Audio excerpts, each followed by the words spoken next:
تو کافی ریسرچز کے بعد اس معاملے پہ پہنچا گیا ہے کہ ان کے اندر الفا لینولینک ایسڈ پایا جاتا ہے جو کہ اومیگا فیٹی ایسڈ کی فیملی سے ہے. ان کے اندر ایسی پاور ضرور ہیں جو کہ ڈائریکٹلی برین کے اوپر امپیکٹ کریٹ کر رہے ہوتے ہیں.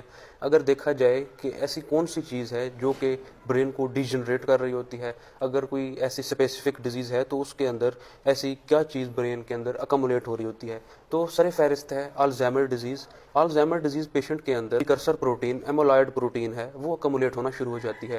تو اکمولیشن کی وجہ سے جو مینٹل النس کا پیپل شکار ہو رہے ہوتے ہیں. اکمولیشن کو بر وقت روکا جائے تو جتنے بھی ڈیمیجنگ افیکٹ آ رہے تھے, جتنے بھی مینٹل الرٹنس کی اوپر نیگیٹو امپیکٹ کریٹ ہو رہا تھا, یہ سوچنے سمجھنے کی صلاحیت متاثر ہو رہی تھی. تو اگر ان پیپلز کے اندر آپ اومیگا فیٹی ایسڈ جیسے کمپاؤنڈ کو دیں جن میں نٹس اسپیسیفکلی والنٹ اور ایلمنڈ ہیں, تو ان لوگوں کے اندر کافی بہتری دیکھنے کو ملی ہے.